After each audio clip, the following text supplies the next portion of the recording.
جی बिस्मिल्लाहिर्रहमानिर्रहीम। जी ये डब्बा हमने बड़ी मुश्किल से काट लिया है।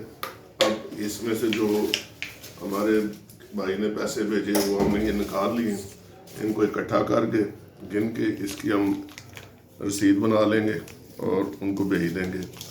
तो बताने का मकसद सिर्फ ये है कि आप किसी भी बर्तन में किसी भी चीज़ में बड़े आराम से आसानी से ये 100 के 50 के 10-10 के नोट हैं।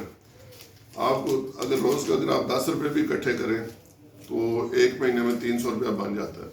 और यही कतरा कतरा दरिया होता है, इसी से दरिया बनता है। और ये असल में अहमियत इस बात की नहीं कि आप कितने पैसे दे रहे हैं, असल में उस जज्बे की, उस नीयत की बात है कि आप अल्लाह की राह में देना चाहते हैं। और 10 रुपये रोज़ के भी अगर आप इस डब्बे में डालते हैं तो किस तरीके से सारे अगर मिल के ये करें कितनी बड़ी रकम इकट्ठी हो सकती है। और किस तरीके से यहाँ पे किडनी डायलिसिस सेंटर के अंदर जो हमें मुश्किलात हैं, मसाइल हैं, जाने बचाने के लिए हमें जो मुसीबतें देखनी पड़ती हैं माली अखराजात की वजह से, कमी की वजह से माली, तो वो आप कर सकते हैं।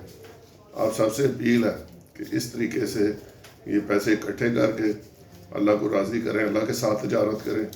इसके बदले में आपको अल्लाह कई गुना बढ़ा के इसका अजर देगा। बहुत शुक्रिया।